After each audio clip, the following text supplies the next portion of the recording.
Hello everyone, সবাই কেমন আছেন? আশা করি সবাই ভালো আছেন।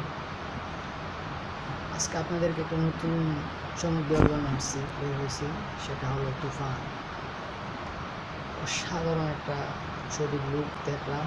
সাকিব খানকে আসলে বোঝা যাচ্ছে যে পুরো তামিল ছবির মতো একটা লুক আসছে সাকিব খানের, মানে অস্থির একটা ছবি। তো ছবিটা অনেক সুন্দর হবে, আশা করি অনেক ভালো হবে। আর চমকটা হলো যে এই ছবির মধ্যে সবচেয়ে বড় চমক হলো আইটেম গানে। শাকিব খানের তুফান মুভির আইটেম গানে নতুন এক চমক, যা হলো এই বাংলাদেশে প্রথম বলিউড আইটেম গার্ল উর্বশীকে তুফান ছবির আইটেম গানে দেখা যাবে। অনেক বড় একটা চমক। আসলে এই প্রথম উর্বশীকে বাংলা কোনো আইটেম সিনেমার গানে দেখা যাবে, তাও বলিউডে। আসলে বাংলা সিনেমার জন্য একটা নতুন দিক, খুব ভালো একটা খবর।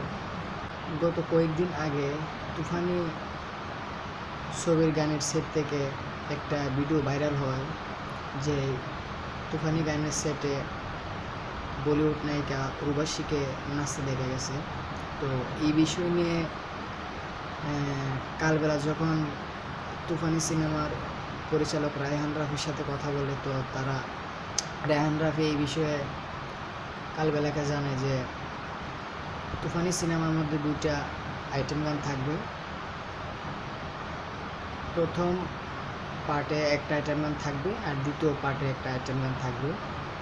আর প্রথম পার্টের আইটেম গানই উর্বশীর গানটা হবে। তো বুঝতেই পারছেন কত বড় একটা চমক থাকবে। তো আপনাদের এই তুফান সিনেমা নিয়ে এবং শাকিব খানকে যারা ভালোবাসেন এবং যারা শাকিব খানের ভক্ত আছেন, আপনাদের কেমন লাগতেছে বা আপনার কীরকম অনুভূতি আপনারা একটু কমেন্টে জানিয়ে দেবেন। আসলে এটা আমার জন্য খুবই একটা ভালো একটা খবর যে আমাদের শাকিব খান আসলে আমার খুব প্রিয় মানুষ, তাকে তার ছবিতে তুফান সিনেমাতে বলিউড উর্বশীকে দেখা যাবে। এটা আসলে শাকিব খানের ভক্তদের জন্য আসলে একটা চরম সুখবর। তো যাই হোক, যদি আপনাদের ভিডিওটা ভালো লাগে তাহলে অবশ্যই সাবস্ক্রাইব করবেন এবং এরকম নতুন নতুন ভিডিও পেতে আমার চ্যানেলটাকে সাবস্ক্রাইব করে রাখবেন।